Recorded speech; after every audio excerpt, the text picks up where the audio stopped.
मी आज करणार आहे पावभाजी, पण थोड्याशा वेगळ्या पद्धतीनं करणार आहे। आधी मी व्हिडिओ टाकलेत जी नेहमीची पद्धत असती, पण हे थोड्या वेगळ्या पद्धतीनं करणार आहे। नेहमी मी मोठे मोठे तुकडे करून कुकरला डायरेक्ट शिजवते भाज्या, तर आता छोटे छोटेसे तुकडे केलेत भाज्यांचे।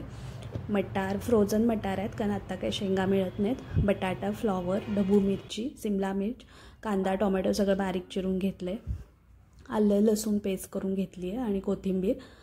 आता मी आधी कुकरमध्ये डायरेक्ट 2 भांड्यांमध्ये भाज्या शिजवायचे, तर यावेळी मी तेलात आणि बटरमध्ये जिरे परतणार आहे। थोडेसे तेल आणि बटर घातले, त्यामध्ये जिरे तडतडले की भाज्या घालायच्या चिरलेल्या, बारीक चिरलेल्या।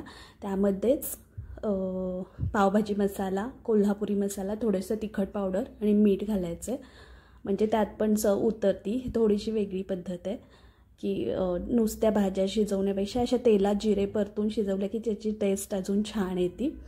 तर हे बघा मी सगळ्या भाज्या घातलेत, फ्लॉवर घातलाय, बटाटा घातलाय, तुम्ही गाजर आणि बीट पण घालू शकताय। बीटानं छान कलर पण येतो आणि टेस्ट पण आणि हेल्दी पण असतं बीट। गाजर पण घालू शकताय। फ्रोझन मटार, थोडेसे टोमॅटो पण घातलेत, नंतर फोडणीत पण परत घालायचे टोमॅटो। हे आता मी 3 शिट्ट्या करून शिजवून घेणार आहे भाजी छान कुकरमध्येच।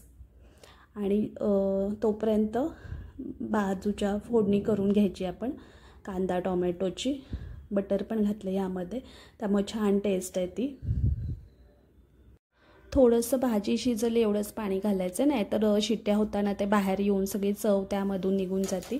आता मी वेगळ्या कढईमध्ये बटर घातले, तेल घातले, चिरलेला कांदा घातलाय भरपूर।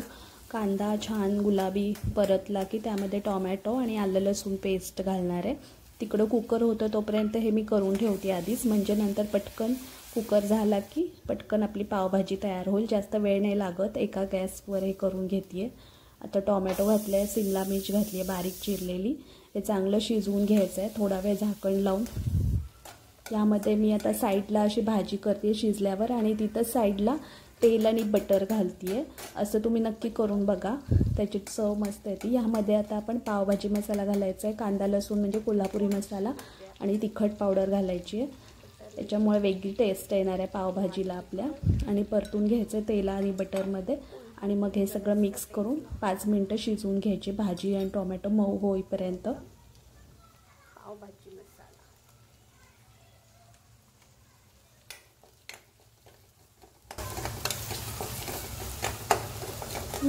वास मस्त येतो, हे मिक्स करायचं।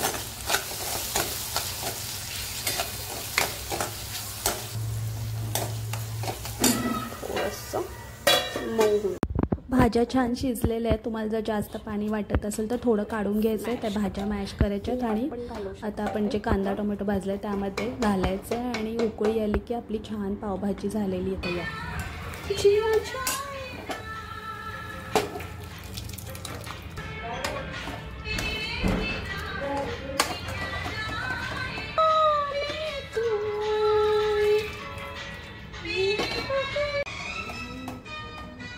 मस्त यमी टेस्टी पावभाजी तयार झाली आहे। गाणी ऐकत छान छान आवडती, तुम्ही पण असंच करून बघा छान, आणि कमेंट पण करा, लाईक करा आणि चॅनलला सबस्क्राईब पण करा।